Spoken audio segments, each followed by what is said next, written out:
The year 2020 is the year of Mahathir, as people were associating Vision 2020 or Wawasan 2020 with his long period of administration.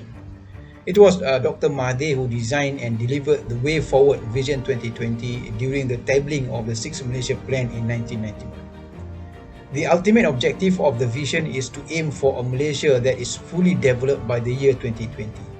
A developed country modeled in a Malaysian way, economically, politically, socially, spiritually, psychologically, and culturally. The intended full development to achieve in terms of national unity and social cohesion, social justice, political stability, governance, quality of life, social and spiritual values, national pride and confidence. As a non-engineering, Dr. Mahathir is very fortunate to reach the year 2020 alive and healthy, but unfortunate to see his vision diverge from its original course. However, he has every reasonable explanation upon this unfortunate situation. 2020, the year of Mahathir, is not the moment for his Vision 2020. However, he had left an unforgettable historic event for us to remember. His resignation as the 7th Prime Minister on the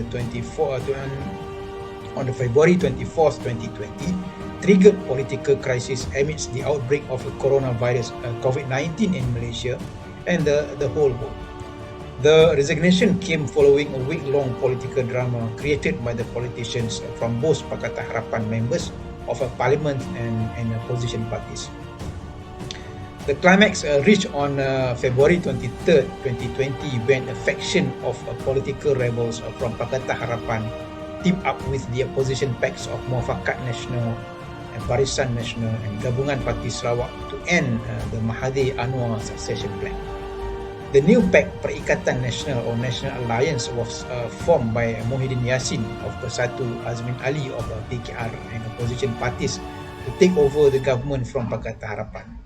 Their move, known as the Sheraton Move, had reduced the support from the Pakatan Harapan MPs and consequently forced Dr. Mahathir to resign. The Sheraton Move is referring to the Sheraton Hotel, the venue of the meeting, organised by Azmin Ali and his cartel team, attended by Muhyiddin Yassin, and members of the opposition pacts. The grand design initiated by this group, according to some observers, is among the major forces that drove Dr. Mahathir to resign and Pakatan Harapan government to collapse. The Sheraton Move, however, is only a symptom of more serious problems facing by Pakatan Harapan since its early days of administration. There are at least 5 precursor events that brought about the Sheraton Move and the collapse of Pakatan Harapan government. First is a negotiation and autocratic decision making. Second is a BERSATU survival strategy. Third is a PKR internal crisis and disintegration. Fourth, the succession plan come power struggle between Anwar and Mahathir, and finally the political strategic manoeuvre of the Sheraton Move.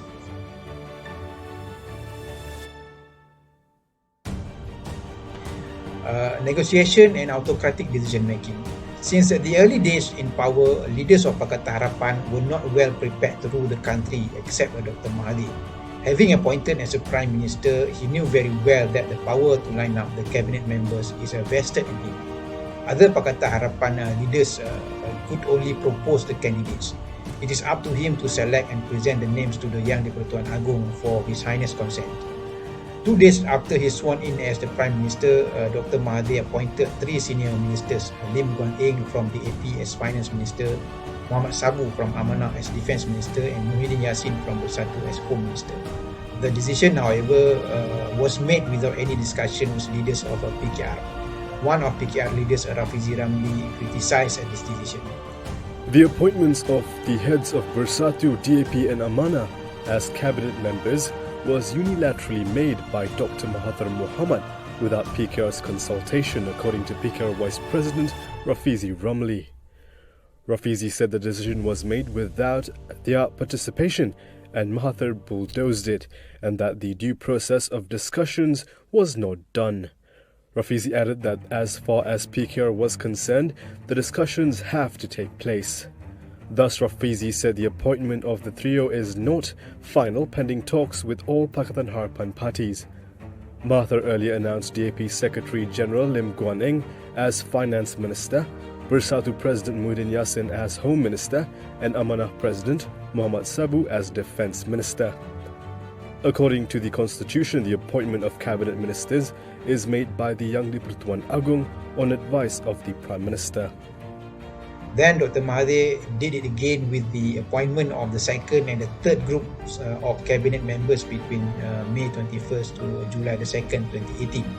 He rejected some of the candidates nominated by the party. On the contrary, he lined up those from outside parties list. The decision was strongly criticized by some DAP and PKR leaders. Pakatan Harapan was also in the disagreement over the appointment of the Speaker of the House of Representatives. Dr. Mahathir had proposed his candidate, so did other Pakatan Harapan leaders. In the end, Dr. Mahathir failed to get his candidate nominated for the post.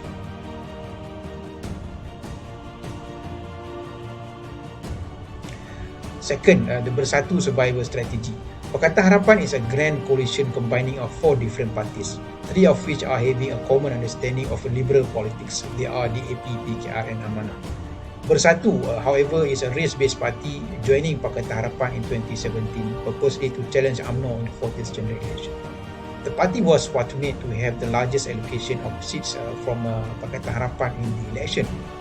Despite the party's poor performance, Dr. Mahathir managed to gain trust from Pakatan Harapan to be elected as the Prime Minister. 7 MPs who left UMNO last December have now joined Parti Pribumi Bersatu Malaysia. Prime Minister Tun Dr. Mahathir Mohamad, who is also Bersatu Chairman, handed over their new membership cards at a simple ceremony here at the Perdana Leadership Foundation. Kita telah kaji dan kita telah terima mereka sebagai ahli. Menjadi ahli Parti Pribumi bukan bermakna mencari perlindungan daripada parti ini.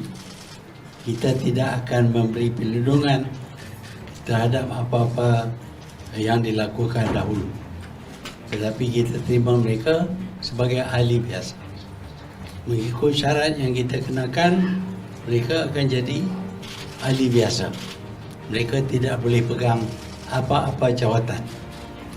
Tetapi kita mungkin menggunakan mereka untuk tugas-tugas tertentu. The 7 are Datuk Sri Hamzah Zainuddin, Datuk Sri Imal Hisham Abdul Aziz, Datuk Dr. Latif Ahmad, Datuk Rosal Wahid, Datuk Muhammad Fasiah Muhammad Fakih, Datuk Syabuddin Yahya and Datuk Mas Ermiati Samsudin. During the last Persa National Administration before the 14th general election, Hamzah was the Domestic Trade, Consumerism and Cooperatives Minister, while Mas Ermiati was Deputy Tourism Minister. Hamzah was later approached by the media and was asked why he jumped ship.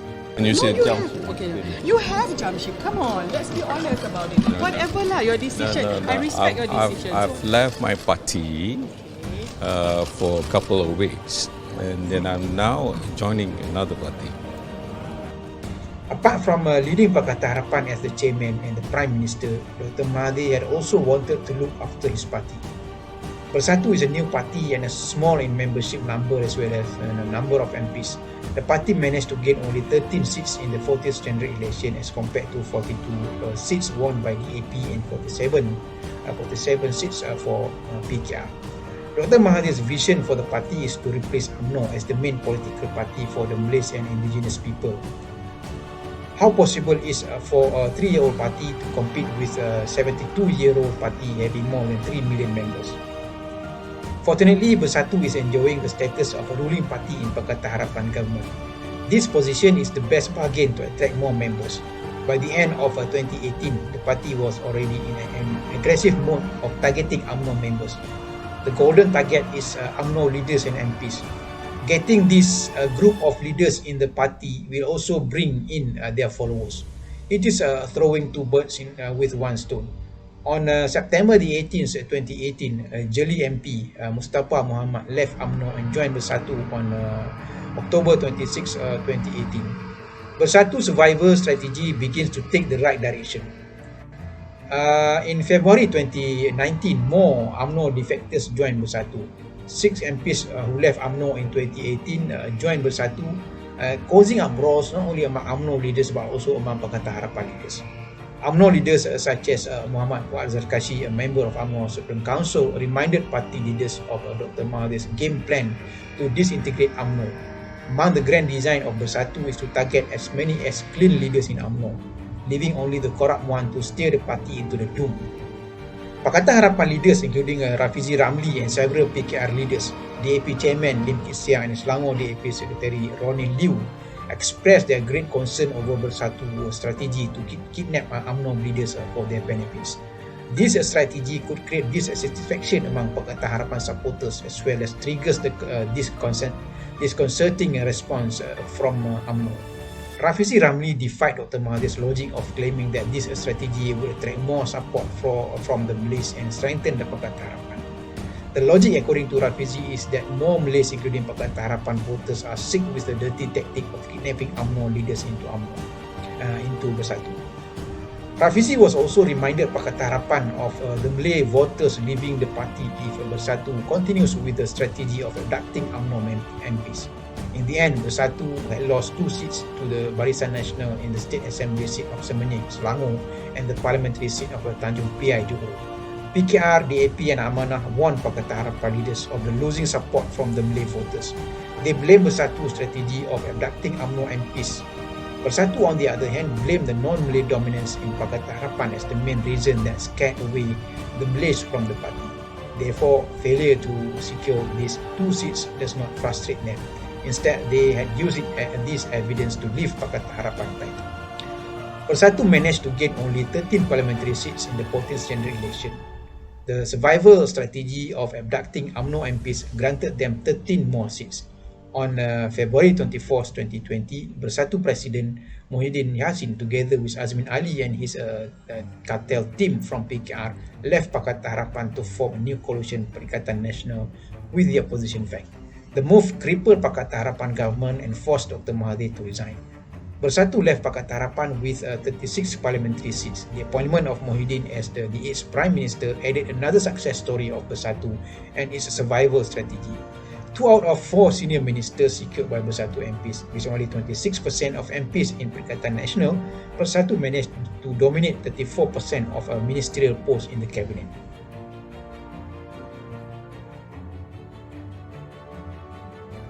Third, the PKR internal crisis and disintegration.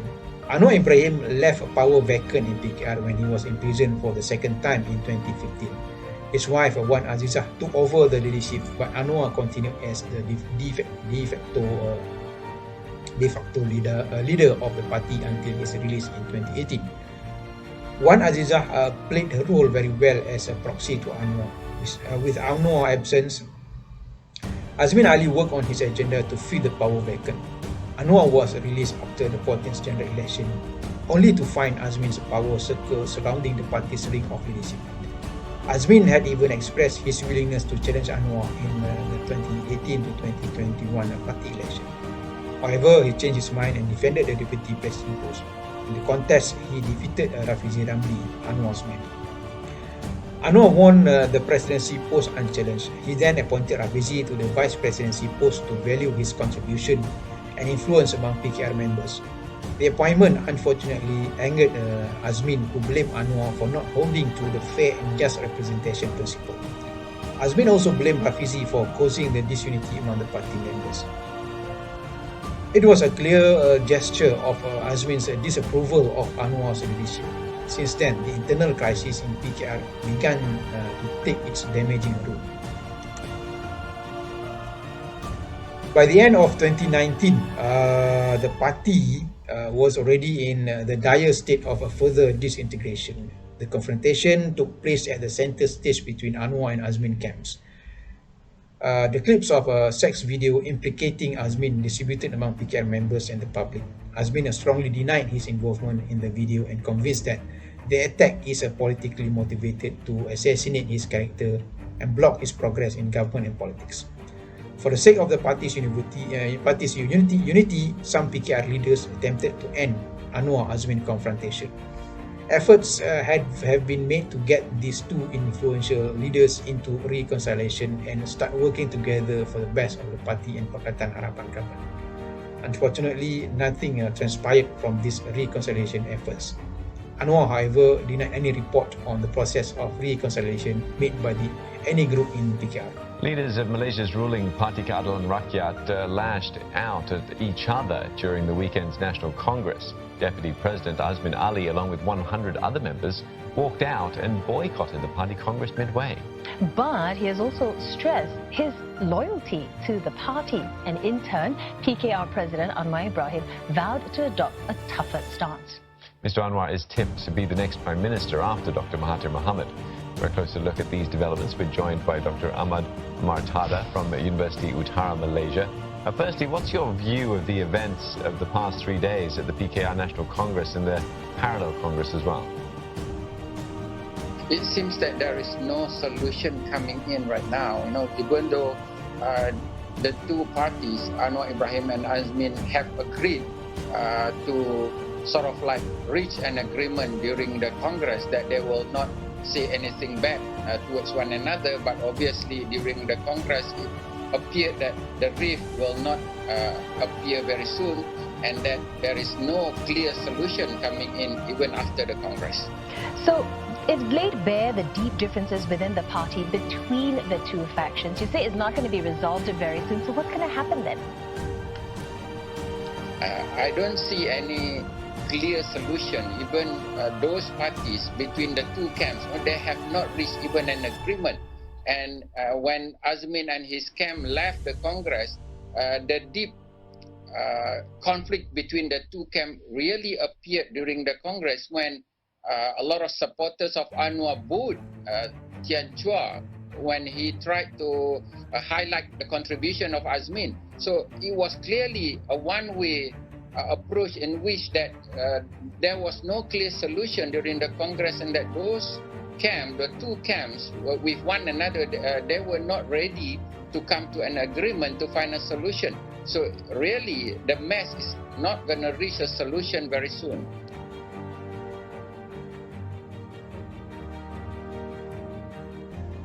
Fourth, Anwar Mahathir succession plan come power struggle. Anwar supporters had sent Azmin's treacherous plan since the former won the Port Dickson parliamentary by-election in October 2018. In his statements to the press, Azmin repeatedly declares his support for Mahathir to end the term as the Prime Minister. Anwar supporters understood Azmin's backing of Dr. Mahathir as a sign of treacherous statement disapproving Pakatan Harapan mutual agreement for the transition of power from Dr. Mahathir to Anwar in 2 years. Azmin supporters labelled as the cartel team were also aggressively working from behind to deny Anwar from Pakatan Harapan succession plan. PKR President Anwar Ibrahim has urged Pakatan Harapan leaders to keep discussions on the leadership transition issue behind closed doors. He said all quarters in Harapan should not discuss the transition of power in the open and respect the consensus agreed to on the 18th of January. Anwar added that Harapan and Prime Minister Dr. Mahathir Mohamad have repeatedly affirmed their commitment to ensure the success of the transition process as agreed upon. Therefore, they should respect this decision so that it would take place peacefully and in an orderly manner. Yesterday, Harapan Youth Chief Sadiq Said Abdul Rahman lashed out at those whom he described as Anwar's, quote, fervent supporters and allies for harping on the transition issue. He accused them of turning their backs on the consensus and said that their incessant attacks made it difficult for Mahathir to administer the nation.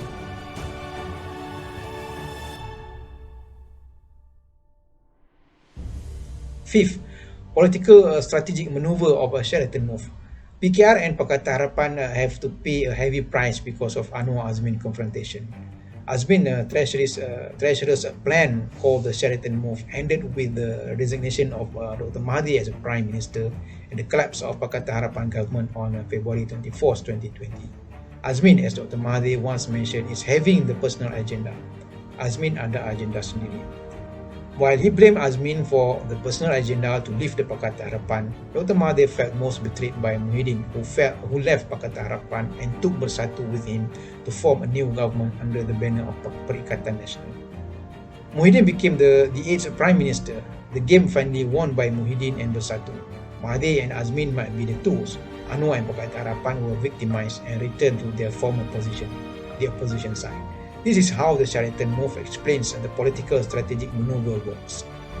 For the detailed discussion on the Sheraton Move, please refer to chapter 10 of my book. It was towards the end of a normal work week.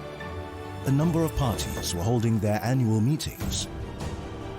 On Friday, February the 21st, 2020, the ruling Pakatan Harapan coalition held a rare meeting. It was in an apparent attempt to try and force Dr. Mahathir Mohamad to set an exact date to hand over power to Prime Minister-in-waiting Anwar Ibrahim. On Saturday, February the 22nd, UMNO and PAS also began their two-day inaugural retreat. But the next day, Sunday, February the 23rd, PKR Deputy President Azmin Ali and his supporters held a meeting at Sheraton Hotel in Petaling Jaya. By then, it was becoming increasingly clear that something was amiss. Anwar supporters, I think, became very impatient, and it sort of led to the rift. It became worse and worse and worse. And so you have, in the meantime, Azmin thinking that he's got such a powerful power base, very close to the Prime Minister. So I would really kind of pin it down to the deep rivalry between Azmin and Anwar. At 9 a.m. on Sunday, Prime Minister Mahathir's party, BERSATU, held a separate 6-hour-long meeting. Top of the agenda was an attempt by Dr. Mahathir's core supporters to convince the Prime Minister to leave the Pakatan Harapan coalition and form a unity government, which would include former rivals UMNO and PAS. Despite their best effort, they were not able to convince Dr. Mahathir to leave the ruling coalition. Dr. Mahathir reiterated that he was not prepared to accept UMNO members en bloc. Publicly, I think Mahathir has been very consistent that he is not willing to work with kleptocrats. I think this has got to do with the 1MDB issue, the corruption issue, and his mission in the 2018 elections is to clean up the government. I think his message has been very consistent on the surface.